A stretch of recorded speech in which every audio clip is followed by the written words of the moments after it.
കർത്താവിൻ്റെ പരിശുദ്ധമായ നാമം വാഴ്ത്തപ്പെടുമാറാകട്ടെ. ദൈവവചന പഠനത്തിനായി വന്നിരിക്കുന്ന കർത്താവിൻ്റെ വിലപ്പെട്ട ദാസന്മാർ, മാതാപിതാക്കൾ, സഹോദരന്മാർ, നിങ്ങളെല്ലാവരെയും യേശുക്രിസ്തു നിസ്തുല നാമത്തിൽ ഹൃദയാംഗമായി സ്വാഗതം ചെയ്തുകൊള്ളുന്നു. നാം ഇതുവരെയും പാട്ട് പാടി ദൈവത്തെ മഹത്വപ്പെടുത്തുവാനും വിവിധ വിഷയങ്ങൾക്കായി പ്രാർത്ഥിപ്പാൻ ദൈവം നമ്മെ സഹായിച്ചു. തുടർ സമയങ്ങൾ വചന പഠനത്തിനായി നമ്മൾ വേർതിരിക്കുകയാണ്. പ്രാർത്ഥനയോടുകൂടെ നമുക്ക് അതാത് സ്ഥാനങ്ങളായിരിക്കാം.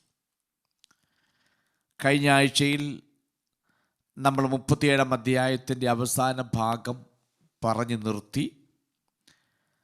ചില കാര്യങ്ങൾ അതിൽ നിന്ന് ഓർപ്പിച്ച ശേഷം 38-ാം അധ്യായത്തിലേക്ക് പ്രവേശിക്കുവാൻ കർത്താവിൽ ശരണപ്പെടുന്നു. 37-ാം അധ്യായത്തിലും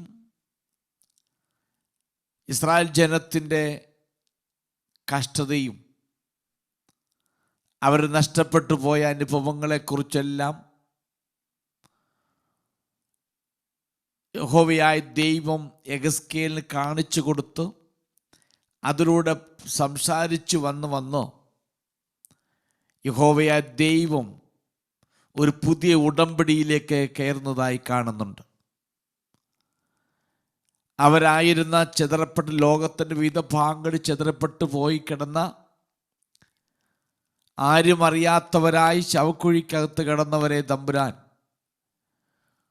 അവിടുന്ന് പൊക്കിക്കൊണ്ട് വന്ന് അവർക്ക് ആവശ്യമായ ആരോഗ്യവും സൗഖ്യവും ജീവനൊക്കെ നൽകി ദൈവം ഒരു സൈന്യമാക്കി, ഒരു രാഷ്ട്രമാക്കി അവരെ തീർത്തു. ഈ വചനത്തിൽ നമ്മൾ കാണുമ്പോൾ ഇസ്രായേൽ ജനത്തിൻ്റെ ഇസ്രായേലിലെ പുനഃസ്ഥാപനത്തെക്കുറിച്ചും അവരുടെ ആലയത്തിൻ്റെ പുനർനിർമ്മാണത്തെക്കുറിച്ചും ഒക്കെ വളരെ സവിസ്തരമായി പറയുന്നുണ്ട്. ഈ അധ്യായത്തിൻ്റെ അവസാന ഭാഗത്തേക്ക് വരുമ്പോൾ അതിപ്രധാനമാകുന്ന 3 കൂട്ടം കാര്യങ്ങൾ പറയുന്നുണ്ട്. ഒന്ന്, ഇസ്രായേൽ രാഷ്ട്രത്തിൻ്റെ പുനഃസ്ഥാപനം. 2, അവരുടെ ആലയം നിർമ്മിക്കപ്പെടും. 3, അവർക്ക് വേണ്ടി ഒരുക്കപ്പെടുന്ന രാജാവ്. ഈ 3 പ്രധാനപ്പെട്ട കാര്യങ്ങൾ പറഞ്ഞാണ് ഈ അധ്യായം അവസാനിപ്പിക്കുന്നത്. യഹോവയായ ദൈവം അവർക്ക് രാഷ്ട്രത്തെ പുനഃസ്ഥാപിപ്പിച്ച് ആലയം അവർക്ക് വേണ്ടി പുനർനിർമ്മാണം ചെയ്തിട്ട് അതിൽ ഇങ്ങനെ പറയാം, എൻ്റെ ദാസനായ ദാവീദ് അവർക്ക് രാജാവായിരിക്കും. അടുത്തത്, അവർക്കെല്ലാവർക്കും ഒരേ ഇടയനായിരിക്കും. വടക്കേ രാജ്യമെന്നോ തെക്കേ രാജ്യമെന്നോ യാതൊരു വ്യത്യാസവും കൂടാതെ ഒറ്റ രാഷ്ട്രമായി തിരിക്കുകയും ഒറ്റ രാഷ്ട്രം ഒരു രാജാവിൻ്റെ കീഴിൽ ആയിത്തീരും. ഒരു ഇടയൻ, ഒരു രാഷ്ട്രം, ഒരു ഇടയൻ എന്ന നിലയിലേക്ക് മാറ്റപ്പെടും എന്ന് പറയുന്നുണ്ട്. 24-ാം വാക്യത്തിൽ എൻ്റെ ദാസനായ ദാവീദ് അവർക്ക് രാജാവായിരിക്കും പറഞ്ഞിട്ട് 25-ാം വാക്യത്തിന് അവസാനം വരുമ്പോൾ വീണ്ടും എടുത്തു പറയുന്നു, എൻ്റെ ദാസനായ ദാവീദ് എന്നേക്കും അവർക്കൊരു പ്രഭുവായിരിക്കും എന്നെടുത്ത് പറയുന്നുണ്ട്. ആ ഭാഗം വായിച്ച് അവസാനിപ്പിക്കുമ്പോൾ നമുക്ക് കാണുന്ന ചില പ്രധാനപ്പെട്ട കാര്യങ്ങളുണ്ട്. അതുകൊണ്ട് നമുക്ക് ആ ഭാഗം ഒന്ന് വായിക്കാം. അതിന് 26 മുതൽ 28 വാക്യങ്ങൾ ഒന്ന് വായിച്ച്.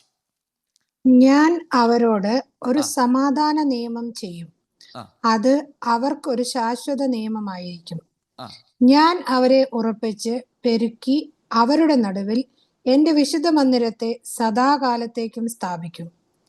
എന്റെ നിവാസം അവരോടുകൂടെ ഉണ്ടാകും. ഞാൻ അവർക്ക് ദൈവമായും അവർ എനിക്ക് ജനമായും ഇരിക്കും. എന്റെ വിശുദ്ധ മന്ദിരം സദാകാലത്തേക്കും അവരുടെ നടുവിൽ ഇരിക്കുമ്പോൾ ഞാൻ ഇസ്രായേലിനെ വിശുദ്ധീകരിക്കുന്ന യഹോവയെന്ന് ജാതികൾ അറിയും. ഓക്കെ, ഇവിടെ എടുത്തു പറയുന്നു, ഞാൻ അവരുമായി ഒരു സമാധാന ഉടമ്പടി ഉണ്ടാക്കും. അടുത്ത വീണ്ടും പറഞ്ഞു, ഞാൻ അവരുമായി ഒരു ശാശ്വത ഉടമ്പടി ഉണ്ടാക്കും. ദൈവം ഇവിടെ പുതിയ ഉടമ്പടി, സമാധാനത്തിൻ്റെ ഉടമ്പടി, അത് സദാകാലത്തേക്കുമുള്ളൊരു ഉടമ്പടിയാണ്. നമ്മൾ എഹെസ്കേൽ പുസ്തകം 16 അധ്യായത്തിൻ്റെ 60 വാക്യം ഒന്ന് വായിക്കാം. എഹെസ്കേൽ 16:60. എങ്കിലും നിന്റെ യൗവനകാലത്ത് നിന്നോടുള്ള എന്റെ നിയമം ഞാൻ ഓർത്ത് ഒരു ശാശ്വത നിയമം നിന്നോട് ചെയ്യും. ഓക്കെ, അവിടെ പറഞ്ഞു ഞാൻ നിന്നോടൊരു ശാശ്വത നിയമം ചെയ്യും. യെശയ്യാപ്രവചനത്തിൽ വരുമ്പോഴും അത് കാണുന്നുണ്ട്. എബ്രായ ലേഖനം 13:20 വായിച്ചേ. എബ്രായ ലേഖനം 13:20.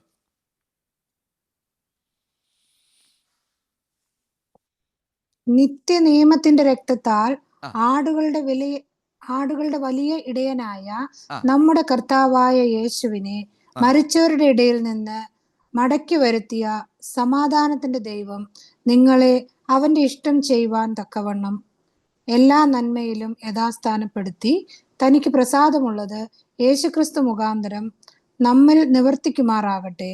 അവന് എന്നേക്കും മഹത്വം. ആമേൻ. ഇവിടെ വായിക്കുന്ന നിയമത്തിന്റെ, അപ്പോൾ ശാശ്വതമാകുന്ന ഉടമ്പടി, സമാധാനത്തിൻ്റെ ഉടമ്പടി, ഒരു നിത്യമാകുന്ന ഉടമ്പടി. ഈ 3 പദപ്രയോഗങ്ങൾ നമുക്ക് കാണാൻ കഴിയുന്നുണ്ട്. യഥാർത്ഥമാകുന്ന ഒരു സമാധാനം കൊണ്ടുവരുന്ന ഉടമ്പടി, ഒരിക്കലും അവസാനിക്കാത്തതായ ഒരു ഉടമ്പടിയാണ് പറയുന്നത്. അതിലൊന്ന്, അവരുടെ ഒരു രാഷ്ട്രം, ഒരു രാജാവ്. ആ രാജാവ് എൻ്റെ ദാസനായ ദാവീദായിരിക്കും. 2, എൻ്റെ വിശുദ്ധ മന്ദിരം സദാകാലത്തേക്കും സ്ഥാപിക്കും. ഈ വിശുദ്ധ മന്ദിരത്തിൻ്റെ വാഗ്ദാനം എഹെസ്കേൽ 40 അധ്യായത്തിൽ വളരെ വിശദീകരിച്ച് കൊടുത്തിട്ടുണ്ട്. ദൈവം അനുവദിച്ചാൽ എഹെസ്കേൽ 40 അധ്യായം പഠിപ്പിക്കുമ്പോൾ നമുക്ക് ആ ഭാഗം വിശദമായി പഠിക്കാം. അവിടെ ഞാൻ ആ ഭാഗത്ത് ഇപ്പം പോകുന്നില്ല. എഹെസ്കേൽ ബാബിലോൺ പ്രവാസികൾക്ക് ഏതെങ്കിലും തരത്തിലൊരു ആലയം ഇല്ലാതെ ഒരു പുനഃസ്ഥാപനം ഒരിക്കലും പൂർത്തീകരിക്കപ്പെടുകയില്ല എന്ന് പറയുകയാണ്. ഇസ്രായേലിനെ സംബന്ധിച്ച് ഏറ്റവും പ്രധാനപ്പെട്ട കാര്യമാണ് അവൻ്റെ ആലയം എന്നുള്ളത്.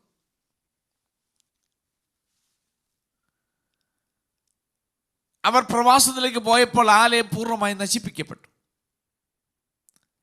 പ്രവാസത്തിൽ മടങ്ങി വന്നപ്പോൾ ആദ്യം പണിതത് ആലയമാണ്.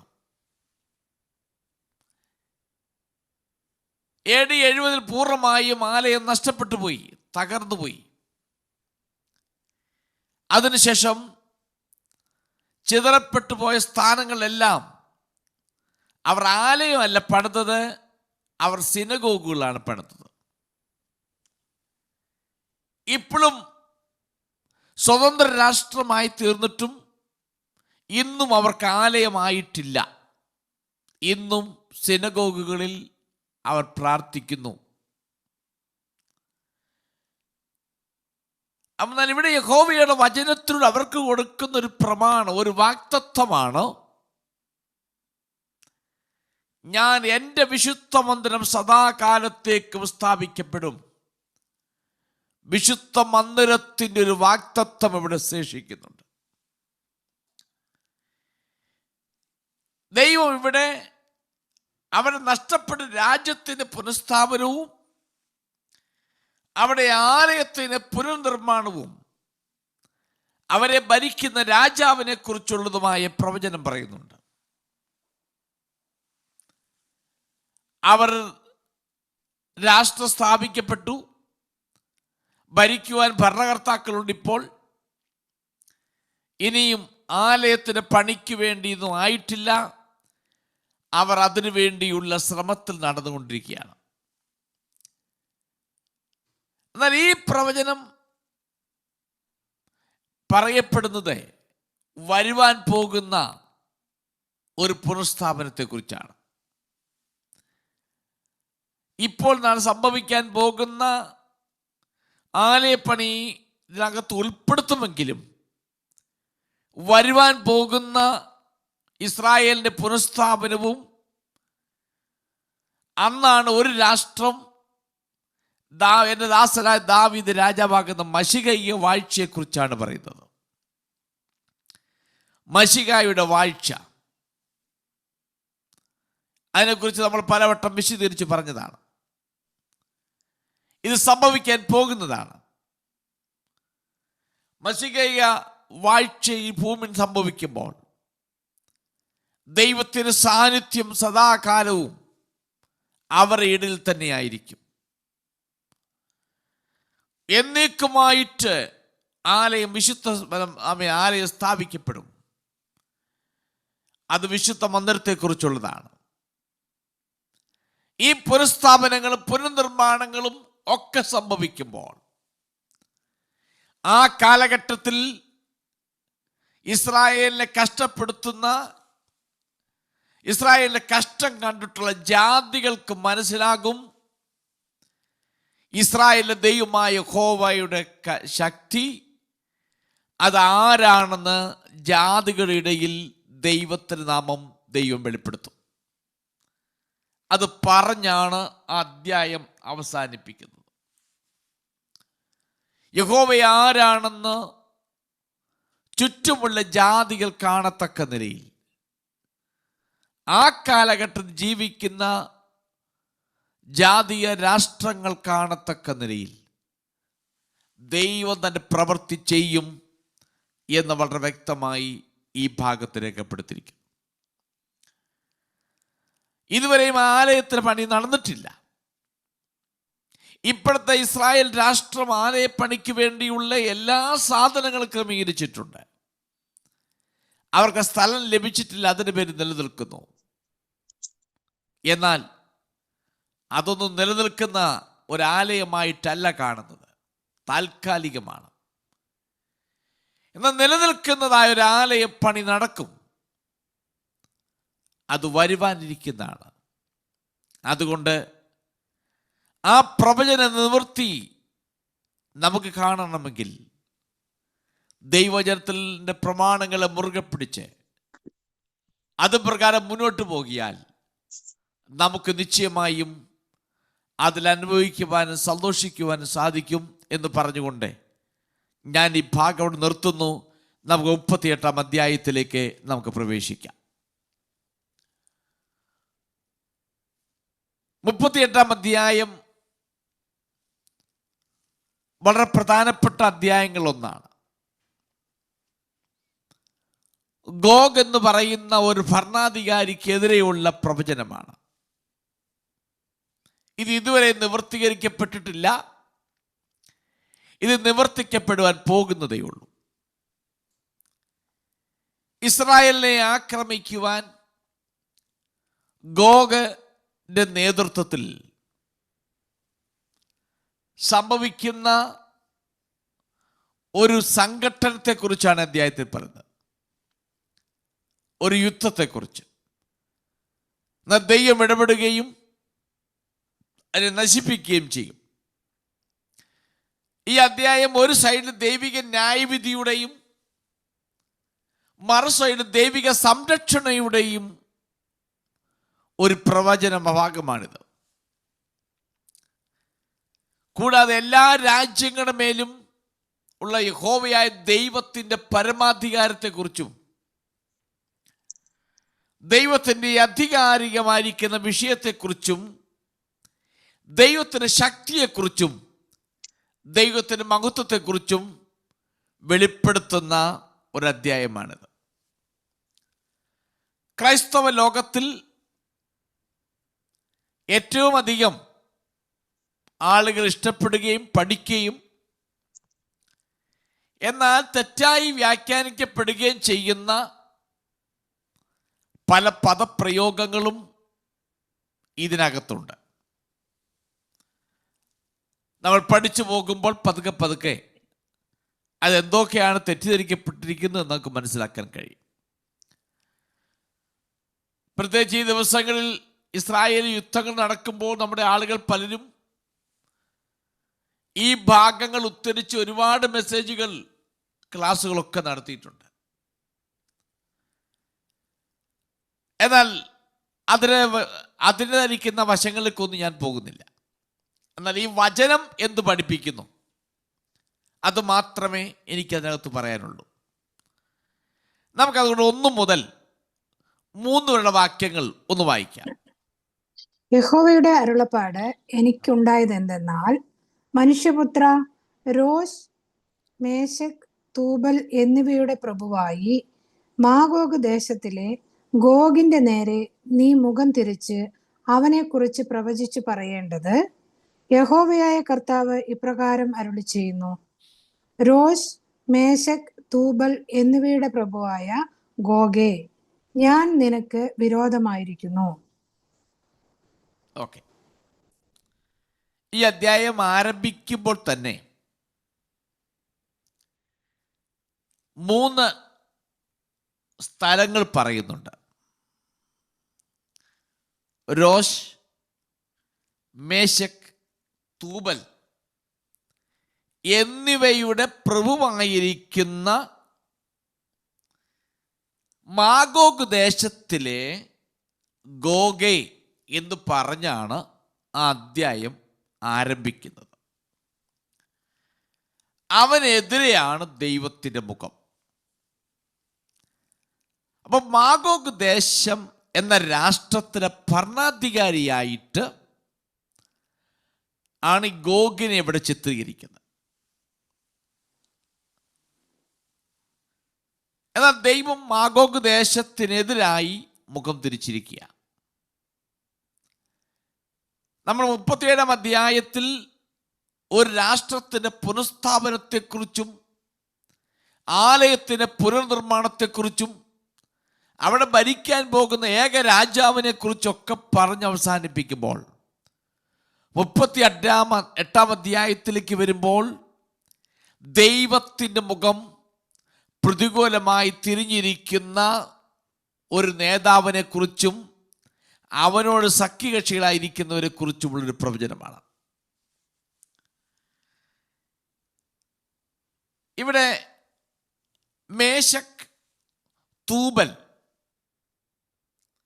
രോഷ്, മേശക്, തൂബൽ എന്നീ 3 പേരുകൾ ഇവിടെ കാണുന്നുണ്ട്.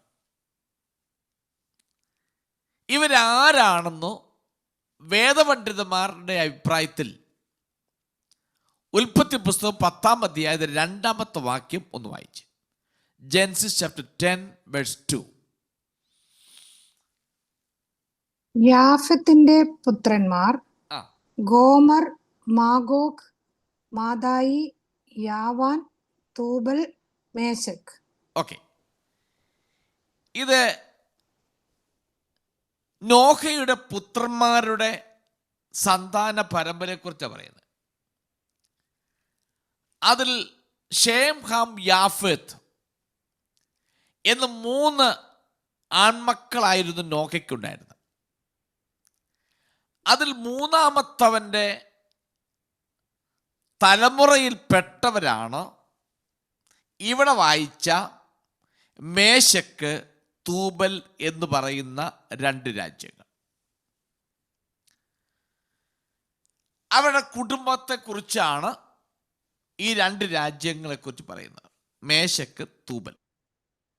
മാഗോഗ്, മേശക്ക്, തൂബൽ എന്നിവർ യാഫത്തിന്റെ പുത്രന്മാരായിട്ടാണ് ഉൽപ്പത്തി പുസ്തകം 10-ാം അധ്യായത്തിൽ 2-ാമത്തെ വാക്യത്തിൽ കാണാൻ കഴിയുന്നത്. നമ്മൾ ഇന്നുള്ള ചരിത്രം വെച്ച് നോക്കുമ്പോൾ അവരുടെ കുടുംബങ്ങൾ കരിങ്കടലിനും കാസ്പിയൻ കടലിനും എന്ന് വിളിക്കപ്പെടുന്ന കടലുകളുടെ വടക്ക് ഭാഗത്തായി ഇവർ ഗോത്രങ്ങളായി പിരിഞ്ഞ് കഴിഞ്ഞിരുന്നു എന്ന് ചരിത്രം പറയുന്നു. അതുകൊണ്ട് മാഗോഗ്, മേശക്ക്, തൂബൽ, യാഫത്തിന്റെ ഈ 3 പുത്രന്മാർ കാസ്പിയൻ കടലിനും കരിങ്കടലിനും വടക്ക് ഭാഗത്തായി ചില ഗോത്രങ്ങളായിട്ട് അവർ പാർത്തിരുന്നു. ഈ അധ്യായത്തിൽ കാണുന്ന ഗോഗ് എന്ന് പറയുന്ന ഭരണാധികാരി, മാഗോഗ് ദേശത്തിന്റെ ഭരണാധികാരി, വളരെ തിരിച്ചറിയുന്നത് പുരാതന കാലം മുതൽ പല ആളുകളും വ്യാഖ്യാതാക്കളും ഒരു പ്രവചന പഠിക്കുന്ന വിദ്യാർത്ഥികളൊക്കെ വളരെ താല്പര്യമായി പഠിച്ചിട്ടുള്ളൊരു വിഷയമാണ് ഈ ഗോഗിനെ കുറിച്ചുള്ള പഠനം. പക്ഷെ ഇന്നും അതിൻ്റെ ഒരു പൂർത്തീകരണത്തിൽ എത്തിയിട്ടില്ല. അതിനെക്കുറിച്ച് ഒരുപാട് ഊഹാഭോഗങ്ങൾ നമ്മുടെ ഇടയിൽ പ്രചരിപ്പിക്കപ്പെടുന്നുണ്ട്. പല കാരണങ്ങളാൽ പൂർണ്ണമായി വ്യക്തമല്ലാത്ത, പരിഹരിക്കാത്ത ഒരു വിഷയമാണ് ആരാണ് ഗോഗ് എന്ന് പറയപ്പെടുന്നത്. 1 ദിനവൃത്താന്തം 5-ാം അധ്യായത്തിന്റെ 4-ാമത്തെ വാക്യം ഒന്ന് വായിച്ചേ. 1 Chronicles chapter 5 verse 4. ആനോക്, പല്ലു, ഹെസ്രോൻ, കർമ്മി, യോവേലിന്റെ പുത്രന്മാർ, അവന്റെ മകൻ ശെമയ്യാവ്, അവന്റെ മകൻ ഗോഗ്. ഓക്കെ, ഈ പഴയ നിയമത്തിന്റെ ആരംഭം മുതൽ അവസാനം വരെ പരിശോധിച്ചു നോക്കിയാൽ യെഹെസ്കേലിൽ ഈ 38-ാം അധ്യായത്തിൽ പറയുന്നത് കൂടാതെ ഈ പേര് പരാമർശിച്ചിരിക്കുന്നത് 1 Chronicles 5-ാം അധ്യായത്തിൽ 4-ാമത്തെ വാക്യത്തിൽ മാത്രമാണ്. വേറെ ഒരിടത്തും ഗോഗിനെ കുറിച്ച് ഒന്നും പറയുന്നില്ല. മറ്റൊന്ന്,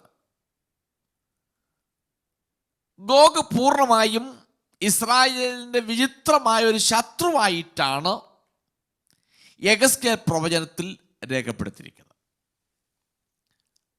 ഇനി നമുക്ക് അതിനകത്ത് പറയുന്ന വേറൊരു ഭാഗമുണ്ട്. ആ മേശക്ക്, രോഷ്, മേശക്, തൂബൽ.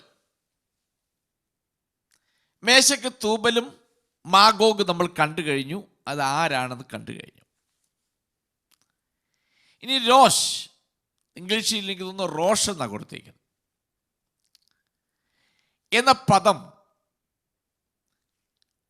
അത് ആ ഗോഗ് രാജാവിൻ്റെ മഹത്വത്തെ കുറിച്ചാണ് പറയുന്നത്. അവിടെ ഇംഗ്ലീഷിൽ മലയാളത്തിൽ കൊടുത്ത പ്രഭുവായ മാഗോഗ് ദേശത്തിലെ ഗോഗ് എന്നാണ് കൊടുത്തിരിക്കുന്നത്. Prince of. അപ്പൊ റോഷ്, മേശക്, തൂബൽ എന്നീ ദേശങ്ങളിലെ പ്രഭുവായിരിക്കുന്ന മാഗോഗ് ദേശത്തിലെ ഭരണാധികാരി. അപ്പോൾ അങ്ങനെയെങ്കിൽ ഇത് അദ്ദേഹത്തിൻ്റെ ഒരു മഹത്വമായിട്ടാണ് ഈ റോഷ് എന്ന് പറയുന്ന പദപ്രയോഗം ഉപയോഗിച്ചിരിക്കുന്നത്. അതിൽ ഒറിജിനൽ ട്രാൻസ്ലേഷൻ വരുമ്പോൾ പ്രിൻസ് ഓഫ് റോഷ് എന്ന പദം ചീഫ് പ്രിൻസ് എന്നാണ് തർജ്ജിമ ചെയ്തിരിക്കുന്നത്. ഒരു സ്ഥലത്തിൻ്റെയോ ജനതയുടെയോ പേരായി റോഷ് എന്ന് പറയുന്ന വ്യാഖ്യാനപ്പെട്ടാൽ, അങ്ങനെ വ്യാഖ്യാനിക്കുകയാണെങ്കിൽ പഴയ നിയമത്തിൽ അതിന് സപ്പോർട്ടായിരിക്കുന്ന, അതിന് ബന്ധമായിരിക്കുന്ന യാതൊരു പരാമർശങ്ങളും വേദപുസ്തകത്തിൽ ഇല്ല. എന്നാൽ നമ്മുടെ ആളുകൾ റോഷ് എന്നതിനെ റഷ്യയെക്കുറിച്ചാണെന്ന് വ്യാഖ്യാനിക്കുന്നവരുണ്ട്. കാരണം അന്ന് നേരിട്ട് തെളിവുകളോ ഒന്നും വേദപുസ്തകത്തിൽ ഇല്ല. നിങ്ങൾ ഒരു കേട്ട് കാണും. എന്നാൽ അതിന് ഉച്ചാരണങ്ങൾ തമ്മിൽ അല്പസാമ്യമുണ്ട്. റോഷ്, റഷ്യ, അത് മാത്രമേ അതിനകത്ത് നമുക്ക് കാണാനുള്ളൂ. വേറെ വേദപുസ്തകപരമായി യാതൊന്നും വേദപുസ്തകത്തിൽ റഷ്യയാണ് തെളിയിക്കുന്നതൊന്നും വേദപുസ്തകത്തിലില്ല. ആകെപ്പാടെ ഉണ്ടെന്ന് പറയുന്നത് ഈ ഉച്ചാരണ ശബ്ദം റോഷ്, റഷ്യ, ഈ ഉച്ചാരണ ശബ്ദത്തിൻ്റെ അകത്തുള്ള സിമിലാരിറ്റീസ് അല്ലാതെ വേറെ ഇത് റഷ്യയാണെന്ന് പറയുന്നതിനുള്ളതായ ഒരു തെളിവുകളും അതിൻ്റെ പരാമർശങ്ങളോ ഒന്നും വേദപുസ്തകത്തിൽ ഒരിടത്തും കൊടുത്തിട്ടില്ല. ഒരുപക്ഷെ അത് കേട്ട് വിശ്വസിച്ചിരിക്കുന്നവരിൽ നിങ്ങൾ പലരും കാണും. എന്നാൽ നമ്മൾ പഠിക്കുമ്പോൾ നമുക്ക് മനസ്സിലാക്കാൻ കഴിയുന്നത് ഇങ്ങനെയാണ്. ഇതിന് നേരിട്ട് തെളിവുകൾ എന്നത് പേരുകളുടെ സമാനമായ ശബ്ദം എന്ന് മാത്രമേ ഉള്ളൂ. ഇനി മേശക്കും തൂബലും മുമ്പേ പറഞ്ഞായിരുന്നു, ഇസ്രായേലിന്റെ വടക്ക് ഭാഗത്തുള്ള കരിങ്കടലിലും കാസ്പിയൻ കടലിലും സമീപത്തായിട്ട് കിടന്നു. പഴയ നിയമത്തിൽ മറ്റൊരിടത്തും ഇസ്രായേലിനെതിരെ ഭീഷണിയായോ ശത്രുവായോ രേഖപ്പെടുത്തിയിട്ടില്ലാത്ത ഒരു ജനതയാണ് ഇവിടെ ഈ പറയുന്ന മാഗോഗും റോഷും ഒക്കെ. നമ്മൾ ഇന്ന് വരെയുള്ള ഇസ്രായേലിന്റെ ചരിത്രം പരിശോധിച്ച് നോക്കുമ്പോൾ ഒരിടത്തും ഇസ്രായേലിന്റെ ശത്രുവായിട്ട് ഈ രാജ്യങ്ങളെ കാണിച്ചിട്ടില്ല. അപ്പൊ അതുകൊണ്ട്, എന്നാൽ ബാബിലോൺ, ഈജിപ്റ്റ്, സോർ, സീദോൻ, മോബാബ്യർ, അമോന്യർ എന്നിവയെക്കുറിച്ച് ശത്രുക്കളായി രേഖപ്പെടുത്തിയിട്ടുണ്ട്. എന്നാൽ ഇവരെ ഇതുവരെയും വേദപുസ്തകം ഒരിടത്തും ഈ മേശക്കിനെയും തൂബലിനെയും ഒന്നും ഒരു ശത്രുവായി രേഖപ്പെടുത്തിയിട്ടില്ല. ഇനി മേശക്, തൂബൽ എന്നീ പേരുകൾക്ക് റഷ്യൻ നഗരങ്ങളാകുന്ന രണ്ട് നഗരങ്ങളോട് സാമ്യമുള്ളതായി അടുത്ത കണ്ടെത്തൽ. ഒന്ന്, റോഷും റഷ്യയും തമ്മിൽ ഉച്ചാരണത്തിൽ സമാനമായ ഒരു സിമിലാരിറ്റീസ് ഉണ്ട്. അതുപോലെ തന്നെ മേശക്ക്, തൂബൽ എന്നീ പേരുകൾക്ക് റഷ്യൻ നഗരങ്ങളാകുന്ന മോസ്കോ ആൻഡ് ടൊബലസ്ക് എന്നിവയുമായി സമാനമായ ശബ്ദം, ഉച്ചാരണമുള്ള പേരുകളാണെന്ന് പറയപ്പെടുന്നതുകൊണ്ട് ഇത് റഷ്യയാണെന്ന് ഉറപ്പിച്ച് പഠിപ്പിക്കുന്നതും പ്രസംഗിക്കുകയും ചെയ്യുന്നതും കേട്ടിട്ടുണ്ട്, അങ്ങനെയുള്ള ആളുകളുണ്ട്. എന്നാൽ മേശക്കും തൂബലും ഈ പറയപ്പെടുന്ന റഷ്യൻ നഗരങ്ങളാണെന്നതിന് യാതൊരു തെളിവുകളും വേദപുസ്തകത്തിൽ കാണാൻ കഴിയുന്നില്ല. എന്നെ സംബന്ധിച്ച് വേദപുസ്തകമാണ് എനിക്ക് തെളിവ്. അതിനകത്ത് സമാന ശബ്ദങ്ങൾ, ഉച്ചാരണത്തിൽ അല്പ സമാനതകളുള്ള പേരുകളാണെന്ന് മാത്രമേ ഇതിനകത്തുള്ളൂ. അപ്പൊ റഷ്യയുമായും അതിന് നഗരങ്ങളുമായും ഒരു പ്രത്യേക ബന്ധം ഈ ശബ്ദങ്ങളുടെ അടിസ്ഥാനത്തിൽ, സമാന ശബ്ദങ്ങളുടെ അടിസ്ഥാനത്തിൽ ആളുകൾ സ്ഥാപിച്ച് പ്രസംഗിക്കുകയും പഠിപ്പിക്കുകയും ചെയ്യാറുണ്ട്. എന്നാൽ ഈ ബന്ധം സ്ഥാപിക്കുവാൻ ആ തെളിവുകൾ പര്യാപ്തമല്ല. റഷ്യയുമായും അതിന് നഗരങ്ങളുമായും ഒരു പ്രത്യേക ബന്ധം സ്ഥാപിച്ചെടുക്കുവാൻ ഈ പറയപ്പെട്ട ഉച്ചാരണ സമാനമായ അല്ലെങ്കിൽ സമാന ശബ്ദങ്ങൾ ഒരിക്കലും പര്യാപ്തങ്ങളല്ല. ഇനി മറ്റൊന്ന്, റോഷിന്റെ രാജകുമാരനായ ഗോഗ് കുറിച്ച് പറയും, ഞാൻ നിനക്കെതിരാണ്. റോഷ് എന്ന പേര് ഞാൻ മുമ്പേ പറഞ്ഞല്ലോ, റഷ്യക്ക് സമാനമായി ഉള്ള പേരായി പലരും വ്യാഖ്യാനിക്കുന്നു. അങ്ങനെ അത് തിരിച്ചറിയുന്നുണ്ടെങ്കിലും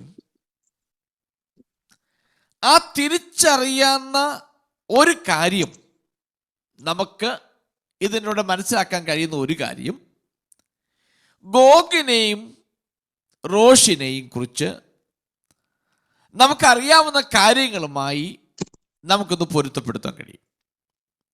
ആ പൊരുത്തം ഇതാണ്: അവർ ഒരു പുതിയ ഒരു പേരായിട്ടാണ് എസ്കേലിനകത്ത് കാണാൻ കഴിയുന്നത്.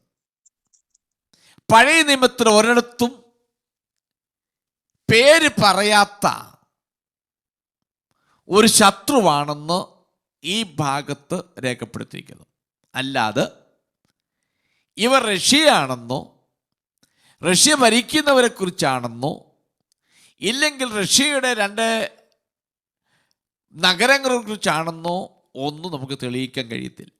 എന്നാൽ ഒന്ന് മാത്രം ഇതിനകത്ത് മനസ്സിലാക്കാൻ കഴിയും: ഇതുവരെയും ഗോഗിനെയോ റോഷിനെയോ മേശക്കിനെയോ ഒന്നും ഇവിടെ ശത്രുക്കളായി ഒരിടത്തും രേഖപ്പെടുത്തിയിട്ടില്ല. എന്നാൽ പുതിയതായി പറയപ്പെടുന്ന ശത്രുക്കളുടെ പേരാണ് എന്ന് മാത്രമേ നമുക്കിതിനകത്തുനിന്ന് കാണാൻ കഴിയത്തുള്ളൂ. പുതിയതായി പറയപ്പെടുന്ന ശത്രുക്കളുടെ പേരെന്ന് പറയുമ്പോൾ ഞാൻ മുമ്പേ ഓർപ്പിച്ചതുപോലെ ബാബിലോണോ അസീറിയ, ഈജിപ്റ്റ് തുടങ്ങിയവാകുന്ന വ്യത്യസ്തമാകുന്ന രാജ്യങ്ങളെ നമുക്ക് ഇസ്രായേലിലെ ശത്രുക്കളായി മുൻ അധ്യായങ്ങളിലും മുൻ പല പുസ്തകങ്ങളും രേഖപ്പെടുത്തിയിട്ടുണ്ട്.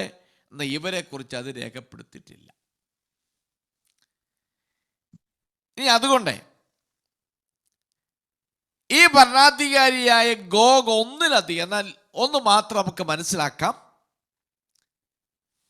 ഈ അധ്യായം അവസാനിപ്പിക്കുമ്പോഴേക്കും നമുക്കിത് മനസ്സിലാക്കാൻ കഴിയും അത് ആരായിരുന്നു എന്നൊരു പക്ഷേ നമുക്ക് മനസ്സിലാക്കാൻ കഴിയും.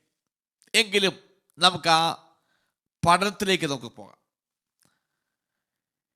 ഈ ഭരണാധികാരിയെ ഗോഗ് എന്തായാലും മാഗോഗ് എന്ന് പറയുന്ന ദേശത്തിലെ ഭരണാധികാരിയാണ്. അവന് മഹത്വമായിട്ട് 3 സ്ഥലപ്പേര് പറയുന്നുണ്ട്: രോഷ, മേശക്ക്, തൂബൽ. അപ്പൊ ഈ ഒന്നിലധികം ആളുകളെ, ഒന്നിലധികം ദേശക്കാരെ ഉൾപ്പെടുത്തിക്കൊണ്ട് ഇവൻ ഭരിക്കുന്നു എന്നും ഇസ്രായേലിനെ സംബന്ധിച്ചിടത്തോളം ഗോഗിന്റെ പ്രദേശം വടക്കേ അറ്റത്ത് കാണപ്പെടുന്നു എന്നും നമുക്ക് മനസ്സിലാക്കാൻ കഴിയും. യെഹെസ്കേൽ പുസ്തകം 38-ാം അധ്യായത്തിന്റെ 15-ാമത്തെ വാക്യം ഒന്ന് വായിച്ച്. അന്നാളിൽ നീ അതറിയുകയില്ലയോ? നീയും നിന്നോടുകൂടെ പല ജാതികളും ഒട്ടൊഴിയാതെ കുതിരപ്പുറത്ത് കയറി ഒരു മഹാസമൂഹവും മഹാസൈന്യവുമായി നിന്റെ ദിക്കിൽ നിന്ന് വടക്കേ അറ്റത്തു നിന്ന് തന്നെ വരും. അപ്പൊ ആ ഭാഗത്തു നിന്നും മനസ്സിലാക്കാൻ കഴിയും വടക്കേ അറ്റത്തു നിന്ന് വരും. ഒന്നുകൂടെ അവിടെ കാണാൻ ഞാൻ ആ ഭാഗം വായിക്കുന്നു: മഹാസൈന്യമായി നിന്റെ ദിക്കിൽ നിന്നാ പറയുന്നത്. എന്നിട്ട് കോമായിട്ടിട്ട് പറയുന്നു വടക്കേ അറ്റത്തു നിന്ന് തന്നെ വരും. അപ്പം അങ്ങനെയെങ്കിൽ ഇസ്രായേലിന്റെ വടക്കേ അറ്റത്ത് കാണപ്പെടുന്നു ഒന്നാണ് എന്ന് നമുക്ക് മനസ്സിലാക്കാൻ കഴിയും. ഭൂമിശാസ്ത്രം അറിയാവുന്നവർ അത് വെച്ച് നമുക്ക് മനസ്സിലാക്കാം ഏതായിരിക്കും ഇന്നത്തെ ഒരു കാൽക്കുലേഷൻ അനുസരിച്ച് നോക്കുമ്പോൾ എന്ന് ചിലപ്പോൾ മനസ്സിലായേക്കാം. ഏത് ഊഹാഭോഗങ്ങൾ പറയുന്നത് ശരിയല്ലല്ലോ. അതുകൊണ്ട് ഇവിടെ ലഭിച്ചിരിക്കുന്ന തെളിവിൻ്റെ അടിസ്ഥാനത്തിൽ ഇസ്രായേൽ രാഷ്ട്രത്തിനെതിരായി വരാൻ പോകുന്ന ഒരു നേതൃത്വം, ആ അലയൻസ്, ആ നേതൃത്വത്തിൻ്റെ കീഴിൽ അണിനിരക്കുന്ന അലയൻസ്, അവർ എവിടെ നിന്ന് വരുന്നു എന്ന് മാത്രം നമുക്കിത് മനസ്സിലാക്കാൻ കഴിയത്തുള്ളൂ. അതാണ് ഈ ആരംഭ ഭാഗത്തു നിന്നും മനസ്സിലാക്കാൻ കഴിയുന്നത്. ഞാൻ ഈ അടുത്ത ഭാഗത്തേക്ക് പോയാൽ ആ ഭാഗം തീർക്കാൻ ബുദ്ധിമുട്ടാണ്. അതുകൊണ്ട് ഞാൻ ആ ഭാഗം ഇവിടെ നിർത്തുകയാണ്. ഇത് അവസാന കാലഘട്ടത്തിൽ നടക്കുമെന്ന് പൊതുവെ വിശ്വസിക്കുന്നു. ഈ 38-ാം അധ്യായം തൊട്ടങ്ങോട്ട് വളരെ പ്രധാനപ്പെട്ട കാര്യങ്ങളായി നമുക്ക് കാണാൻ കഴിയും. അതുകൊണ്ട് ഈ ഭാഗത്തിൻ്റെ ഈ ആരംഭ ഭാഗം പറഞ്ഞ് ഞാൻ ഇവിടെ നിർത്തുന്നു. ദൈവം നമ്മളെല്ലാവരെയും അനുഗ്രഹിക്കുമാറാകട്ടെ.